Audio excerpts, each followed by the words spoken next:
We are so excited you guys are here tonight. It's been a minute, right? Hope you're having a fantastic April. We are. Good to see you guys. Yes.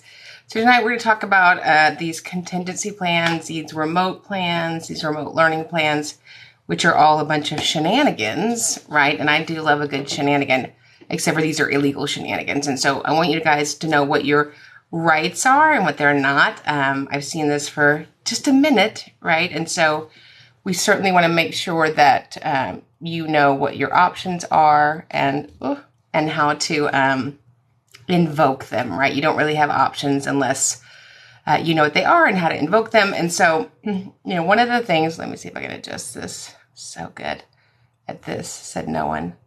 One of the things that people don't know is that just because somebody in an IEP meeting slides something across the table to them and they say, we have to do it.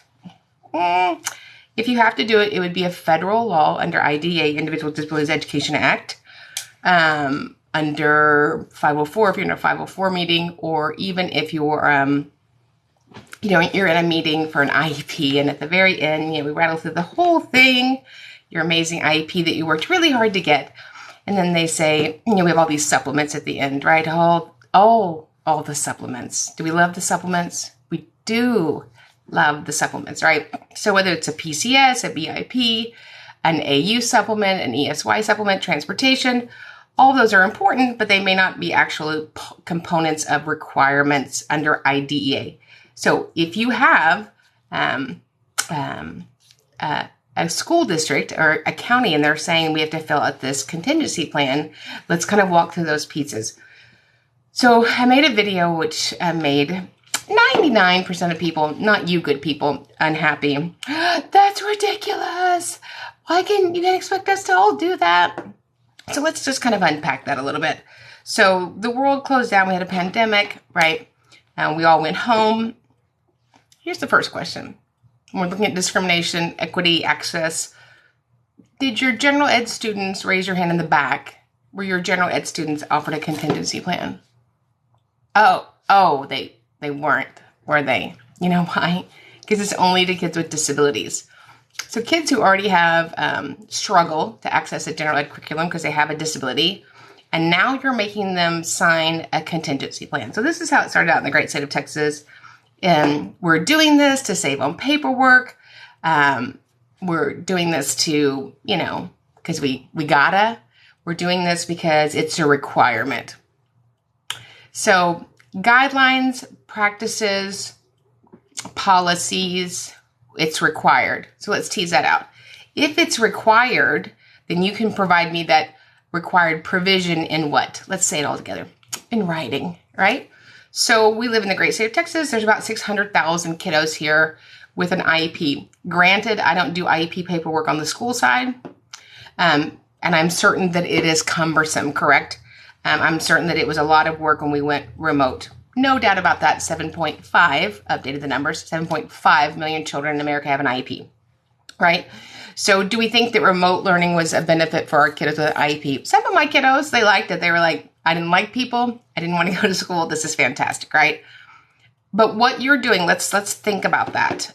Let's think about it before we blow up people in the comments. Because here's the thing. When you roll around in the comments and you throw a fit, you're not bothering me.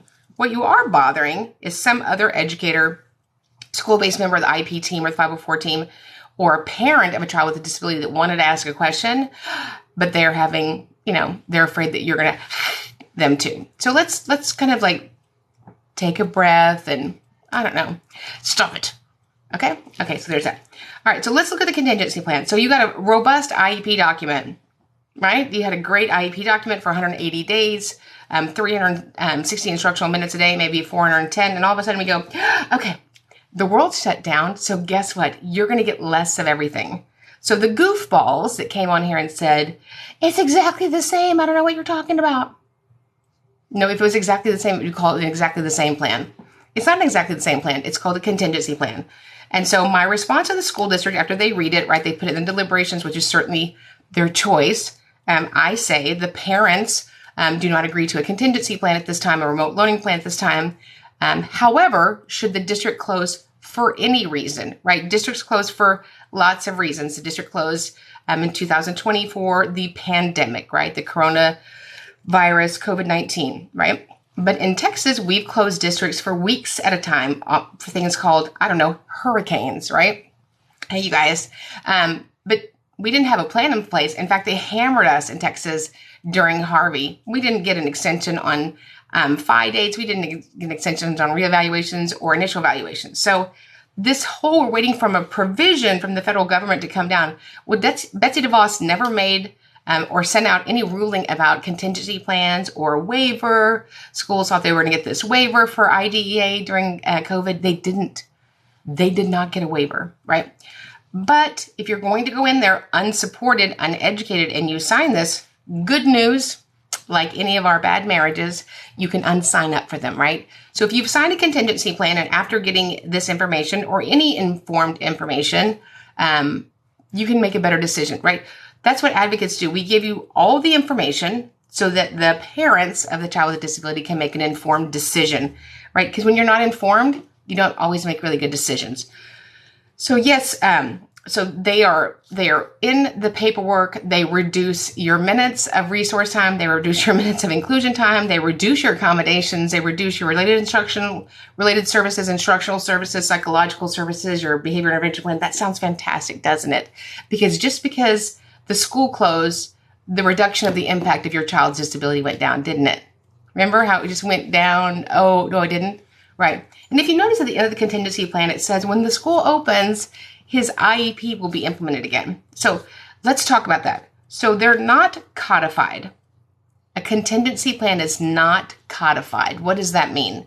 That means there has been no set of laws or ruling at the federal government on them, right? The last time that we had a reenactment of IDEA was in 2004 when I was 10, right? So I'm really good friends with them. They call me all the time. Never seen any adjustment in the federal code, right?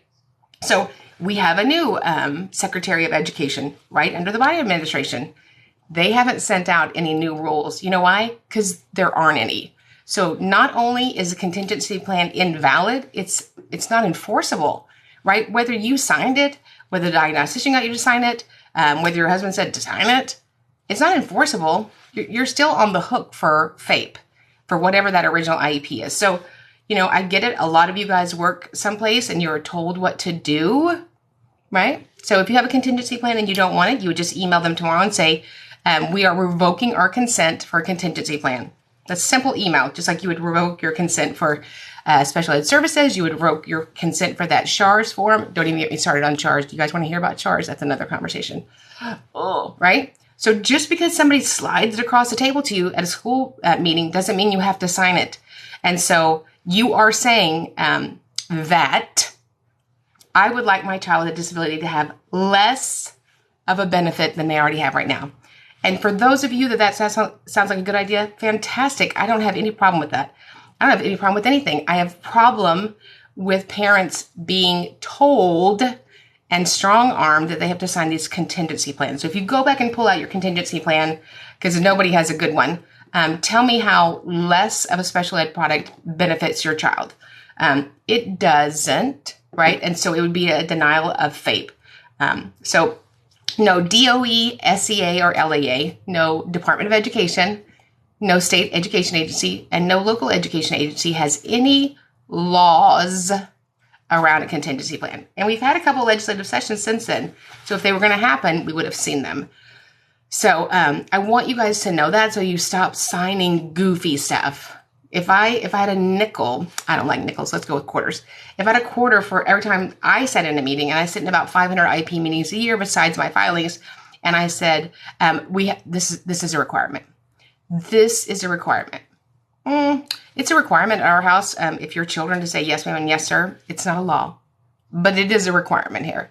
So we follow under IDEA and 504 that thing called the federal law, right, and civil rights. All right, so just to answer a couple questions because I do love questions. Child special ed said they won't give her an ABA because they don't see the behavior is that legal.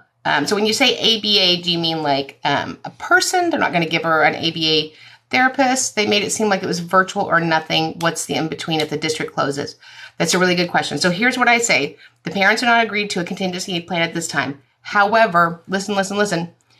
Should the district close, the parents are amenable to a brief IEP meeting to discuss a different educational platform.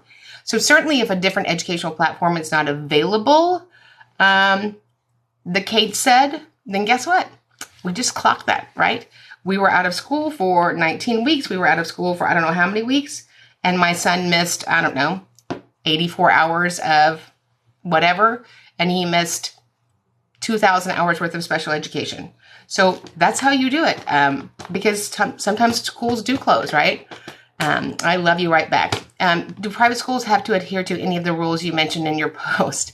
So private schools, wouldn't that be great? I think everybody has to adhere to my rules in my post. So private schools don't take federal funds for education. They might receive federal funds, but they don't take federal funds for education. So while I do a lot of professional development for teachers and school districts and do a lot of private schools, they try, but there's no legal onus for them to do that. My child can't do virtual. She's visually impaired and cognitively delayed. Agreed. Can you explain more what the document the teacher should be keeping for students with IEP? Could you explain more what the documents the teacher should be keeping for students with an IEP? Sure. So they should be keeping 2 documents, right? So we should have a blank IEP progress report, right? If there's a student in special ed in my classroom and I'm a special ed teacher, a general ed teacher, or a service provider, and I'm an implementer, I have an onus or responsibility to take data on those goals. The second thing you should keep is an accommodations checklist because it's a legal requirement that you track people's accommodations. Now, I know that everybody on TikTok said I was wrong, but if you think I'm wrong, you are welcome to call the U.S. Department of Education Office of Civil Rights. No, they don't take federal funds for special education. Do you mean that? Okay. How long do parents have to get to make up services in minutes? So that's a really good question. So, when I'm looking at usually compensatory time is delivered when an IDA violation has occurred. So I've had compensatory time go from 1 year to 6 years. Should a student on the spectrum and IEP left outside by himself while he cries? No.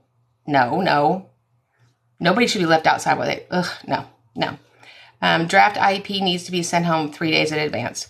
So let's talk about the draft IEP. You guys, there's no federal law around when draft IEPs are sent out. There just isn't. Somebody said Betsy DeVos didn't respond because Betsy was hoping to break public education. Of course, it wasn't addressed.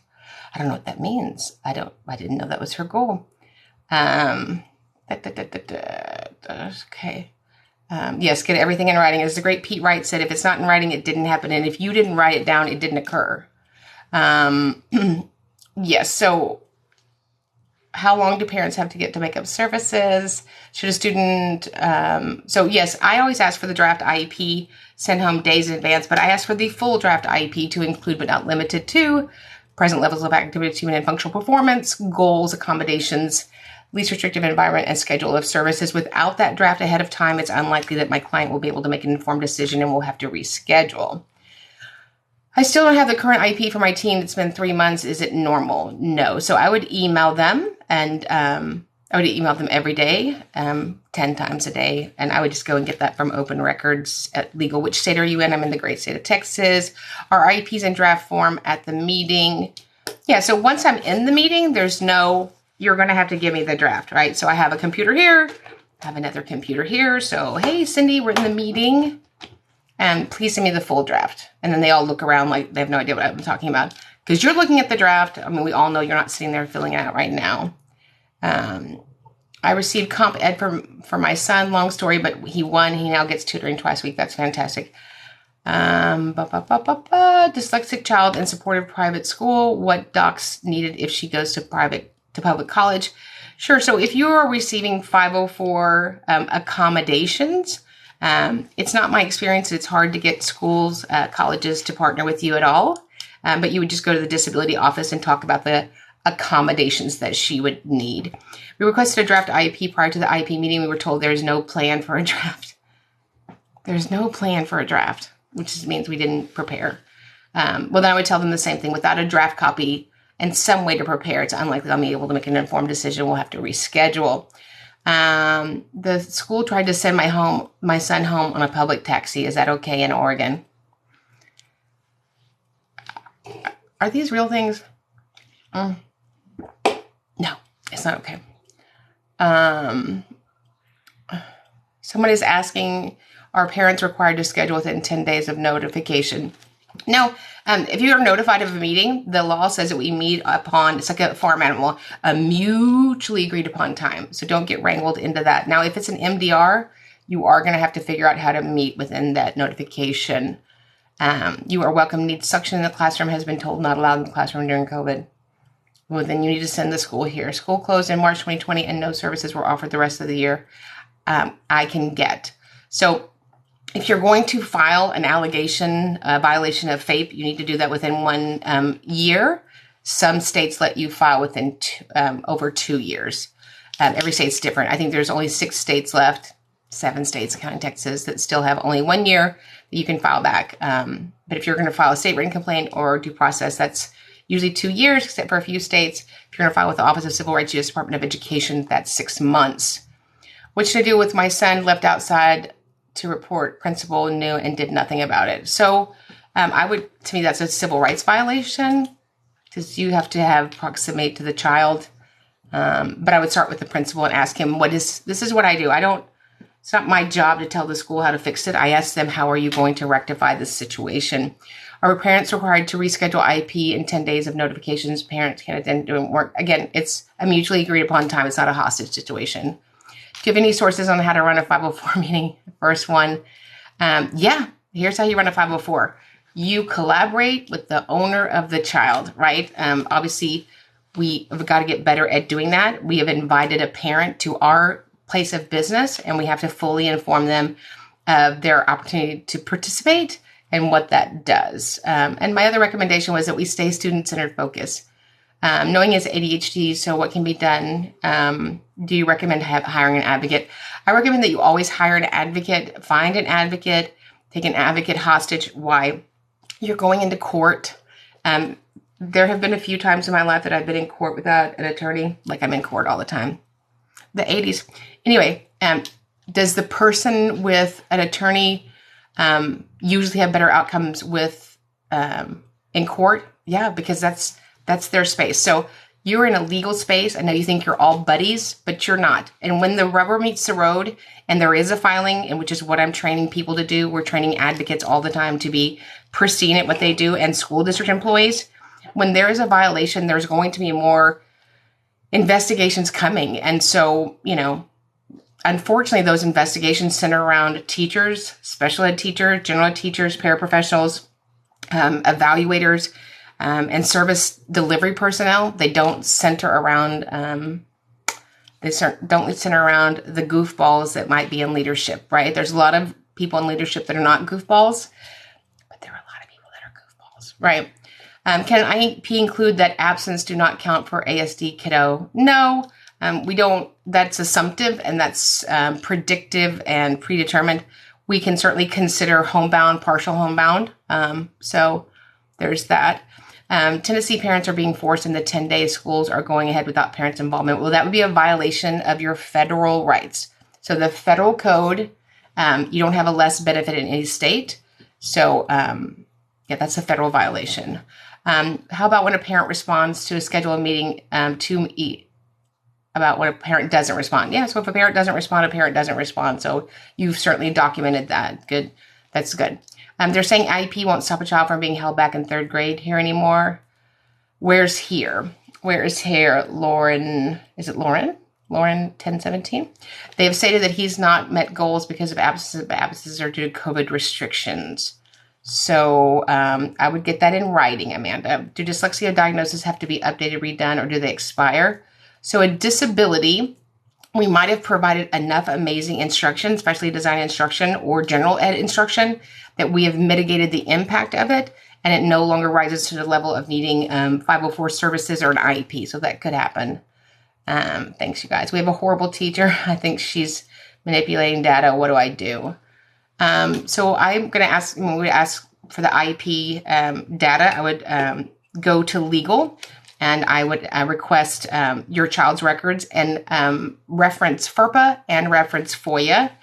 FOIA, FOIA, and FERPA is FERPA, so you can get those documents.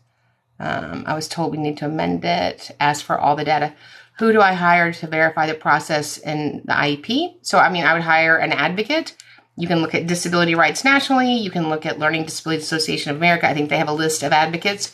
You get what you pay for, and you get people that are experienced. So you might find a great volunteer advocate that has a lot of experience, but it's a legal setting. So you want somebody that knows what they're doing. A lot of advocates that we have do records reviews, which is obviously the premise of what we do before we represent any client. And so most people just through a records review, and then it's Zoom to let you know what next steps are and considerations usually would be helpful for getting you a good IP.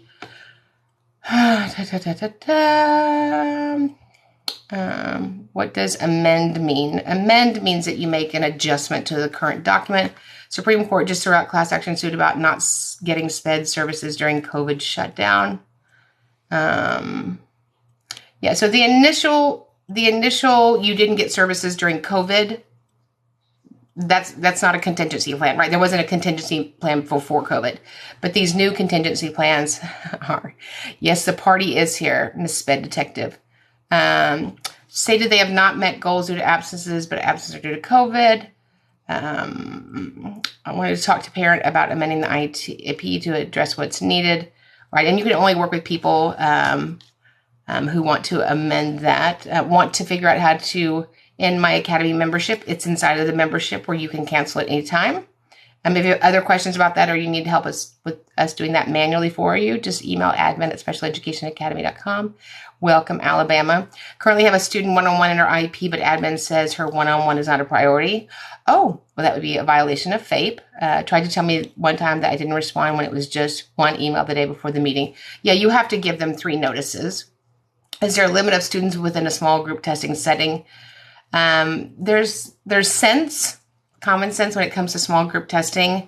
There's not language about small group testing in the federal code. However, there's case law about it in your state. In your circuit courts. Alabama doesn't see dyslexia as a disability for an IEP. That's why you're always wanting to get a full evaluation and look for all 7 cognitive processes to look and see if there's any SLDs, right? The documentation definitely protects both ways. They could prove any except the same email. We're in the exact same boat with our daughter. We live in Alabama. We love you, Karen. Oh, we love you. Kid in middle school with 504, do the same schools, have to review it yearly. I'm in Texas, so I think that we all know what I think of a 504. It's really good use of paper. There's no plan in a 504. We're not measuring anything, and they can call your kid down to the office and cancel it, but you should be reviewing it annually, correct. Still got one, but dyslexia didn't play any part of it. Federal judge, yes. Okay.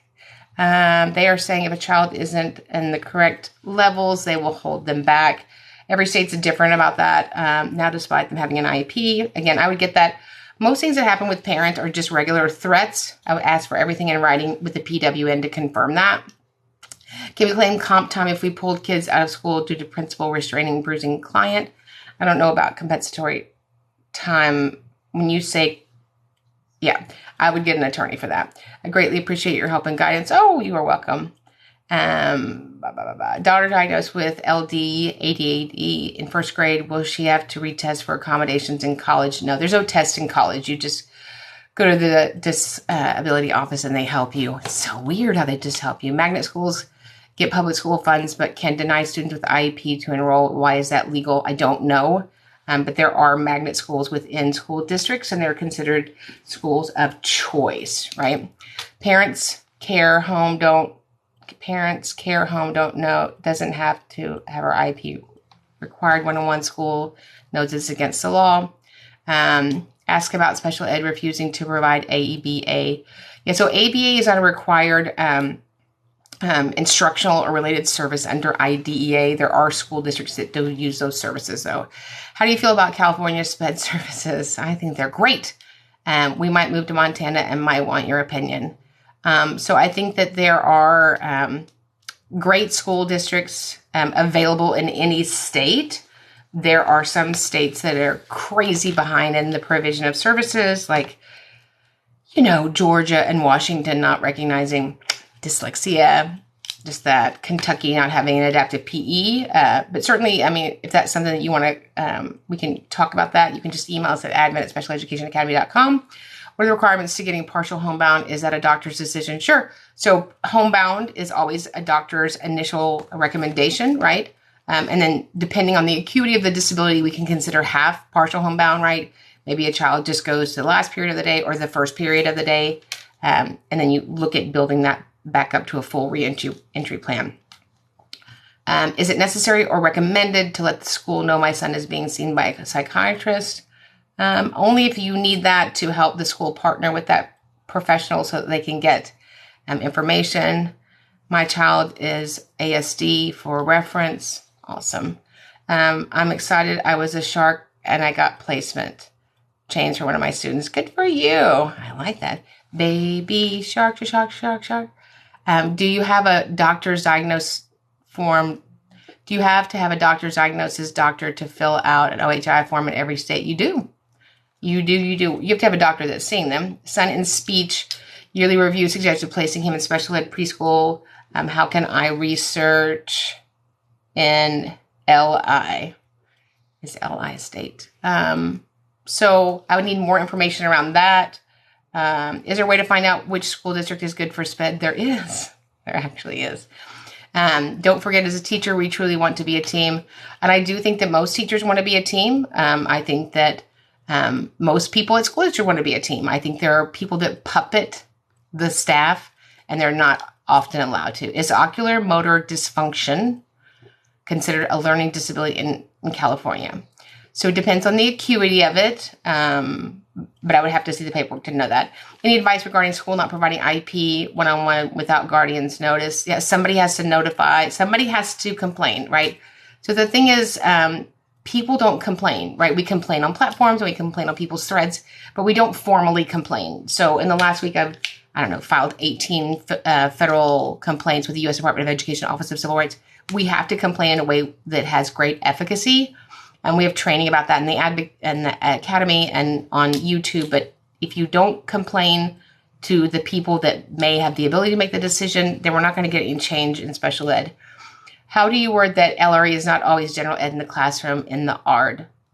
So LRE is the consideration. So how you word it is we look at the present levels, right?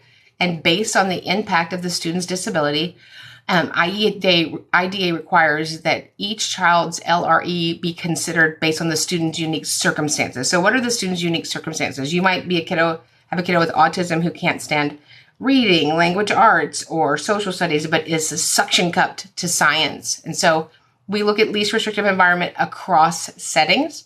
So where's the most appropriate place to implement these services and these IEP goals to get the most benefit from them? He has no diagnosis, only speech therapy. I have a need to make a formal complaint for my autistic son. You probably do. What is your take on the EL program for a dyslexic student? I'm trying to get her out of it, not sure how. That's a good question that I get a lot. It depends on how she got there, and it depends on what that the benefit of that is, right? People holding you hostages with services, not legal, right? Now, when it comes to TELPAS or LEP or ELL or LE, those are different complaints, but circumstances, but they can't hold you hostage. Nervous about work environment. If I formally complain, very small campus, only for special ed. Yeah, and that's the thing, right? We've tied the teacher's hands about complaining or referencing or sharing, and it's unfortunate. It was the same thing in 1997 when I started this that it is today. We have instructional co-taught, then gen ed. So instructional, co-taught, and general ed. I think Megan's talking about LRE. So LRE could be the principal's office. LRE could be the principal's office. I've had kids that were above grade level that were in resource, right? So it's not a set thing. So where can I get the most impact? My child is an IEP, but is only in a small group for part of the time. Can she be in full time? She can be successful in any setting with the right support. based on the acuity of her disability. So I can't say that every setting is right for every kiddo, but you'd have to look at her evaluations, her present levels, the impact of her disability. But if she can be successful with supports and strategies, which is the LRA, right? We educate students with disabilities to the maximum extent possible with their non-disabled peers with supports and strategies. If we can provide her with provision of supports and strategies where she's successful there, then that's where she should have it, right? I don't want my son getting ABA, but the school has an ABA program, how to make sure that he doesn't get ABA. You write out, I don't give consent for my son to receive ABA services in your school district. How long should a student be in RTI? For about a minute. About 1 minute. It depends, right? Is the RTI moving the ball down the field? What you shouldn't have is be an RTI for, 5 days a week for years. Please add a series for secondary education level IEP advocate advice, so different than elementary. Somebody write that down for me. Somebody write that down and email me. That's really good because we actually have it backwards, tiny and mighty for. I like that. We spend so much time flailing around in elementary school. Whoo! And there's less disagreements at the junior high and high school level. And then less done even there when it comes to transition, which is the place that we should be pushing in, right? And we all know that our teenagers were a lot more work than our elementary school kids, for general ed kids as well. Somebody send me, one of my little baby bosses emailed me that I need to do a series on secondary education level advocacy. That's good. What are your thoughts on ABA services? Is that a trick question?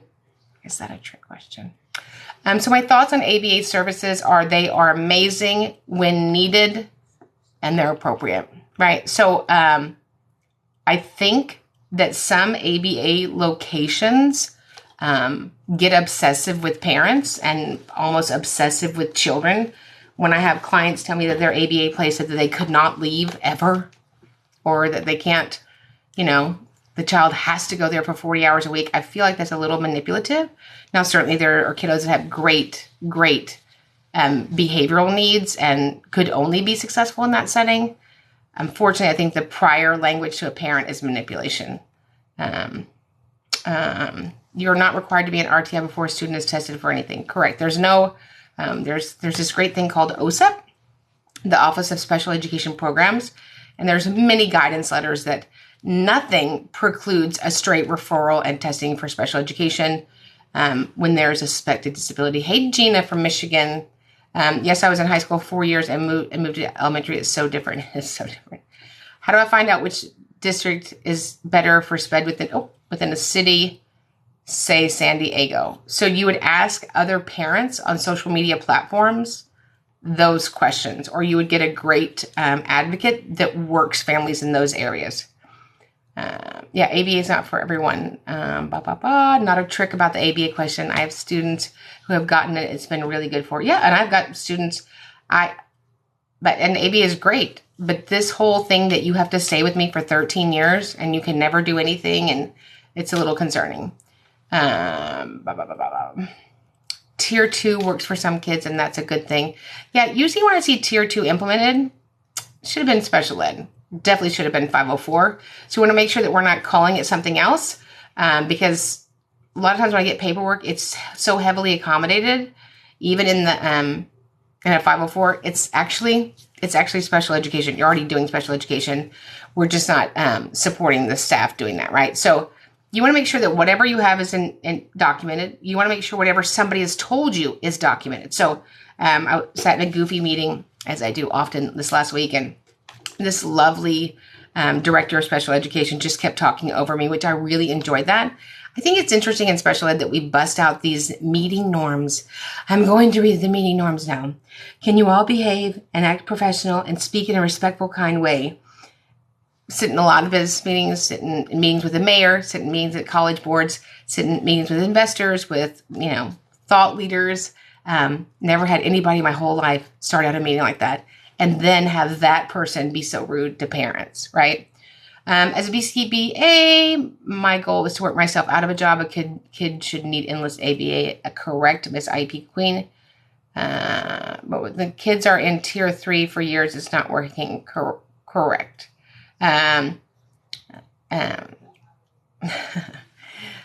What's the best piece of advice you give to a mom who's starting the IEP process in preschool? Get support. Get somebody to support you. It's too much. It's intensive, right? So there's a reason that surgeons don't operate on their children. They're too close. You need somebody to at least review your paperwork with you. Any advice for finding an advocate that's experienced working with DODEA schools? So you can go to COPA, COPAA.org. It's a national, I was going to say crockpot. It's a national organization. It is special ed attorneys and advocates, and you could look for advocates there. Can any advocate do it?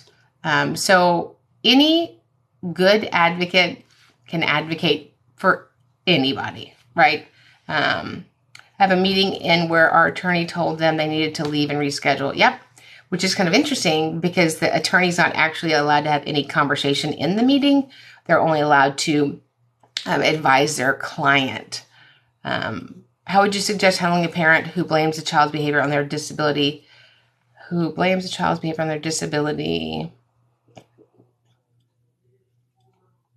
Very clearly know right from wrong. Oh, I think I got it. You're amazing. What you say is accurate, and you don't hesitate to say it when you don't know. Thank you. Hesitant, not one of them. I have clients that are not clearly yet aware that their child has a disability. They're just not. They want the school to give them a different product, a different reading program. They want the school to be meaner to their kiddos. Behavior is such a slippery slope. And assumptions are a slippery slope, and biases are a slippery slope, right? If somebody walked up to me and they weighed 700 pounds, I would have a ticker tape of information that goes down in my head about my assumptions about how that person got there. They may or may not be accurate. So you really have to know what the specificity of when it comes to behavior. So soon there won't be any special education personnel left in this country. I don't think that's true. My daughter's school had labeled her autistic and wanted her to go from 80% regular ed to 100% special ed. It's terrible. Can you address the meeting for consent and how you think it should go? Sure. I think it should go collaboratively. I think it should go well. So consent is when the school is providing them informed notification about their student being tested for areas of consideration for special education and answering their questions around that. I think all meetings should go fantastic. Major shortages in special education personnel. So Ellie 9007, I've been doing this for 25 years. There's nothing new in special education. Shortages aren't new. The problems are not new. The lack of training for school district personnel are not new. So this is not an advocate issue. This is not a pandemic issue. This is an issue where we don't value our special ed staff to the level that we value other staff members in school. This is the first time you popped up in my For You page in a month, so I'm glad I popped up. Okay, Gen Xer, can you speak on the legality of remanding an SWD to an alternate school for behavior without an FBA BIP? I would need more information around that. So can an advocate speak in place of a parent in the meeting? So they're not speaking in place of them, they're representing them. So an advocate has been hired to represent them, right? So when a school district is in a legal proceeding, the attorney can speak for them, but an advocate has been hired to speak for them. And a lot of times I speak for my clients because they'll add on stuff that we don't need to hear, or they will rabbit trail somewhere else and not be efficient with time. My job as an advocate is to listen to all the needs of the parents, kind of see what we have from the school and merge them together in a way that's legal and makes the outcomes for kiddos increase. They sent me the recommendations, but can I ask the school to send me specific accommodations and goals? Absolutely. Enabling parents are difficult to assist in the IP process in any advice. Yeah, just have compassion for them. I mean, you can't change people. You can't change people's behavior, and you can't change people's response to their life. Again, you don't ever know what it's like to sit in that parent's place that has a child with a disability. So just grace for them. Is Andrea coming to Houston next week? Andrea, are you coming to Houston next week? Agreed. Yes, value. School refuses to comply. Our school is required to reevaluate for ADHD at parent's request. So if the parent requests a new evaluation and it's outside of one instructional year, the school has to provide that evaluation. What happens if I don't consent to the school moving her? What do I do? So again, those are nurse. If you want to email me, I can better answer that question for you. You do have some options, but they're legal. I certainly want to share them here, but just email me at admin@specialeducationacademy.com and kind of talk about your options. Do you offer advocacy in Long Island, New York? I offer advocacy across the globe of the world. So if you're on the globe, I can advocate for you. If you are not on the globe, I am unavailable. A great advocate can be a huge help. Yep, a great team member can be a huge help. Do you work solely for parents or with law firms as well?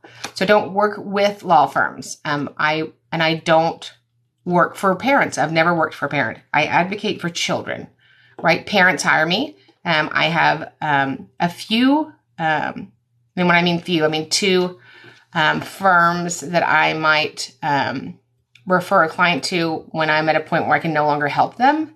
But I'm in a state where I'm allowed to interpret state and federal special education law without being a litigator, and I do that, and I represent families in due process all the way through the hearings, and do federal complaints. Is evaluation is in process for suspected AU? Is the child protected under Sped discipline? So Sped discipline. So let's talk about that. So in the paperwork, whether it's 504, it could be general ed 2 or special ed, there's a section that says the student's able to understand the student code of conduct, right? We're always going to check yes. And then we put parameters around that in that text box about history of the child's behavior to have consideration when making administrative decisions. Yes, I'm on the globe. How can I reach out? Well, if you're on the globe, email us at admin@specialeducationacademy.com. If both district and parents have lawyers present at an IEP meeting, you're saying they can't talk? No, I'm never saying that the parent can't talk. I'm just answering why, for me, while there are times I wouldn't have my parents talk, because by the time we get to that place, the reason a parent called me is because they were talking and they weren't heard, they weren't understood, and they weren't able to collaborate with the district. Could have been the parent's fault, could have been the school's fault, could have been nobody's fault. So I'm there to bridge that gap so that we can get back to the business of educating a student. But when you have been traumatized by a school, not every parent, but there have been a lot of parents who have been traumatized by schools, and there's an emotional setting. When we get in there, they just start to say things that aren't helpful for outcomes. Is there a list to understand all the lingo in the abbreviations? Is there a list? No, there's not a list because the abbreviations keep changing. Like we just changed PPCD to ESCE. But certainly you can look up IDEA acronyms. I'm sure there's a million little things that you could Google on the interweb. Could have been a 10-page letter. Oh, yeah, could have been a 10-page letter. Yeah, so, at the end of the day, we have to remember it's not about parents, not about advocates, it's not about school-based members, it's not about lawyers. It's about a child with a disability. And sometimes we literally totally forget that, right? Not everybody likes me. I'm not in the I like you business. If you want to be in the I like you business, you probably shouldn't work with humans, right? But we have to refocus on the child. As a special needs teacher, I've only had one advocate come to a couple of meetings, and that was, what was it, Aaron? Amazing? Was it traumatic? Were you sweating afterwards? Did you have to go and have an adult beverage with a lot of salt and a bag of chips? People don't have a lot of, mainly because the parent had asked for something at the previous school and she did not receive it. I think things have changed a lot in the last 20 years, especially in the diagnosis of SLD and AU. I hope they have. They can change when appropriate evaluations are listed. Third grader on IEP for ADHD on meds doing well, 3-year evaluation no longer qualifies legal. So they no longer qualify if there's not any an educational impact. So that's what you have to focus on. So the D&Q is a committee decision, it's not solely the decision of the school. The advocate has not been to most recent meetings, so hopefully that means mom is happy with what happened. So let me just dispel that myth. Just because somebody has an advocate doesn't mean they're unhappy. I got a realtor when I bought my house, not because I'm unhappy. I have a banker to do my investments, not because I'm unhappy. It's because that's what they do. I have an attorney when I go to court. It's not because I'm unhappy. It's because that is their space that they work in. And I want best outcomes in those settings. So I think we have to flip that. Is it legal for a school guidance counselor to tell a parent they want to throw their child out? What about if we threw them out? No, it's not. We are doing, I appreciate Advocate, because we're all there to help the child. Yeah, we're all advocating for the child. If of school, so your child doesn't affect the school's graduation number. No, that's not legal. You must test in and out of special education. That is correct. You get in special education by testing, and you only leave special education by testing. I totally agree. Like I said, I got the impression from Mom that the Advocate was brought in to help. Yeah. And I just, that's just sort of a myth that because there's no Advocate, Mom's happy now, because Mom could still be unhappy even if there wasn't an Advocate. So just like I wouldn't change my oil, I'm sure I could learn how to change my oil in my car. I have somebody else do it. It's not my space. She was not happy with how his 5th grade IEP ended, so he's leaving me this year, and I will say I'm sure you did a great job, Aaron. Mic drop. Yeah. So, I think that the blessing of COVID, we'll really miss him and her. Oh, that's good. The blessing of COVID was that we saw all these amazing parents and providers do, amazing things. And then we saw a few people that were lazy. We just saw it. We saw it. When I have a child that's blind and the teacher's holding up a plastic horse yelling, "I painted the mane, can you see it?"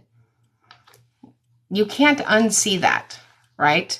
You can't unsee that. And you realize that some staff members don't have any idea about the student's disability. I was in a meeting last week, and I won't tell you what happened. Okay, I'll tell you what happened. In the meeting, the student has a rare genetic condition, and I said to the teacher, silly me, I said, "Can you tell me about the impact of the students?" And I said, "The disability." And she said, "No, not off the top of my head." I said, and so, the person that was helping her answer, she said, "Well, just tell Miss Cunningham about how the disability impacts her and what you're doing special to teach her." And she goes, "Nothing. They're all the same. I don't treat any of them differently." So that, when parents sit and listen to that, there are parents that would have a better outcome if they send them to daycare. Not at your school, but it does happen. People unhappy about special ed aren't in isolation. It's not unique to a state. It's not unique. Found DODEA, Department of Defense Educational Agency, on COPA, but no one in the directory there. I was actually asked to attend his 5th grade IEP, but unfortunately was not able to make it. Look at that. I don't even know how to do that. Thank you. The assistant who died at the end of 2019 was really sick. So sorry. We just have to get back to doing it exactly right. Here's the good news. Federal law hasn't changed. People lying about it hasn't changed. People omitting information to parents hasn't changed, right? There's 2 kinds of crimes. The crime of permission, I knew something was wrong and I did it anyway, and then the bigger crime of omission. I knew we had services to help a child, and I didn't tell the parent, either because I wasn't allowed to, or I didn't want them to know about it. How much is too much when a Sped teacher asks parent every week for specific supplies for student? So we don't ask for supplies at all. We're the school. We provide whatever the student needs. I don't have a sub every day for her since she was out for a while. Well, thank you for what you do, Aaron. We appreciate it. And I know we are short staffed based on COVID. If a school district doesn't provide FAPE and you have to pay for education outside of the district, I think I know where this is going. Maybe can you get reimbursed? Again, you got to document all of that, and you have to. We're actually in a series right now. Everybody that's in the series, send an emoji, a microphone, or I don't know, a stand. But we're in a series right now on procedural rights, and we just did last Monday night. We had a whole teaching around when you're going to expect reimbursement for things, and how to get tuition back from the district. The procedural steps that you have to take. Oh, thank you. So join the Academy, guys. It's $47 a month. There's over 200 hours of trainings, workbooks, all the archived Academy. Thank you. It's ridiculously amazing. Probably over 2/3 of the people there are school-based members, because we know that everybody wants to learn, and we know that schools don't train special ed staff or general ed staff for special education. We just know that. So come join us. It is just 2 hours of shenanigans every Monday night. We train all the federal code And then we open it up and answer all Q&A for everybody in there. And then you have access to all the past trainings. You can stay as long as you want, leave when you need to. You won't find better training than the Academy. Thank you. Well, definitely consider the Academy over this summer. I'm getting my master's right now, so extremely busy. Well, thank you. We'll take you with your master's, Aaron.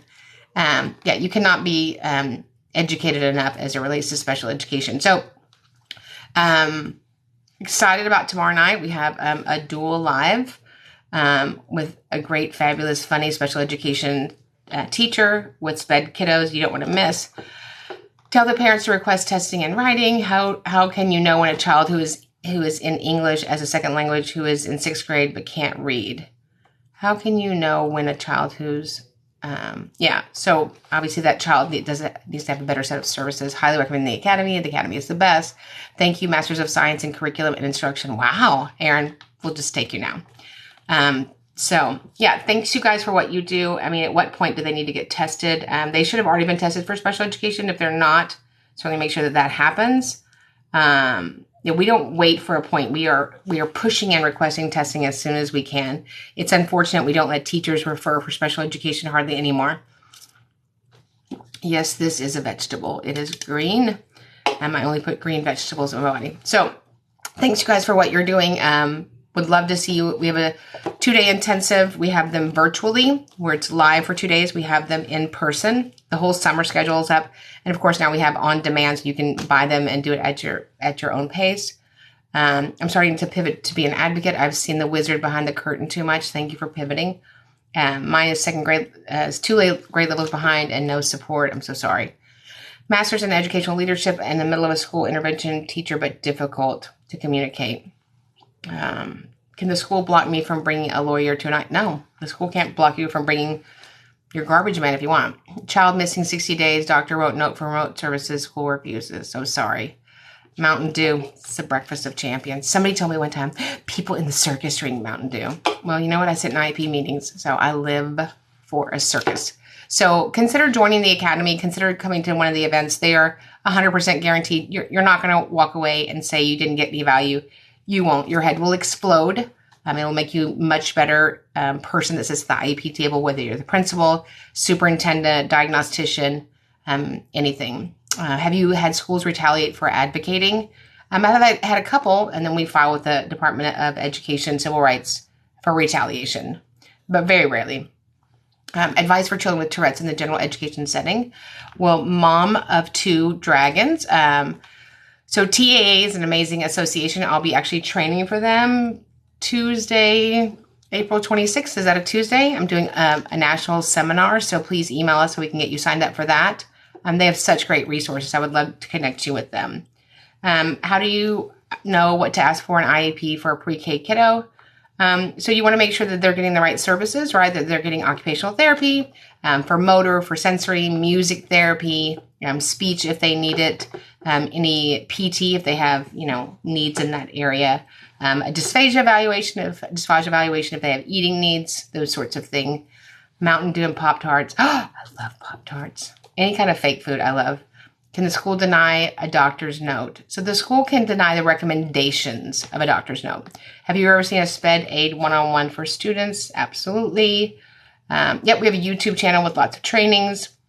Is the Academy broken down into disability, i.e., my son is dyslexic and has dysgraphia? So we have trainings on all of the eligibilities and how they coexist, comorbidities. So yes, and all the names of the trainings are in the Academy. So as they're archived, you can see what you're training on. I love how fast you talk. My brain keeps up with you so much better. ADHD. Yeah. They didn't let me talk during the 70s during Watergate, so I'm talking now. Somebody's like, you talk so fast. Where are you from? Texas. Also, what would you do if the Sped teacher keeps calling the child out on his stuff that's confidential? You don't really want to know what I would do. I would put that on social media and see if she liked that. I wouldn't do that. I would immediately call the special ed director. What should I ask for my child who has feeding needs? I would ask for a dysphagia evaluation for safety. The school told me they don't care about my son's feeding issues because he's only a 3-hour day. Well, they wouldn't say that to me. So that's when you need to get, representation, because it's amazing when you get a good advocate And just like there's bad teachers, there's bad principals, there's bad advocates, there's bad preachers, there's bad policemen, there's bad politicians. When you get representation, you get movement. I use TA. I had to send the links to my child's school to teach them what it is. School issues keep arising. Well, if there's something I can help you with that, Mother of Two Dragons, email me. I have several Tourette's kiddos that I advocate for nationally, and we just did a huge due process for one of them. So love you guys. If you have questions, let us know. We're going to be back on tomorrow night at 8 p.m. for another live. So tell your friends when you're done, making your Easter eggs to come and please get educated. We want you to have this content. I have no dog in the fight except for successful student outcomes. When we get it right for the child, we get it right for everybody. And we can get it right for everybody when we collaborate and do those things that are right. We love you, and we'll see you in the next video.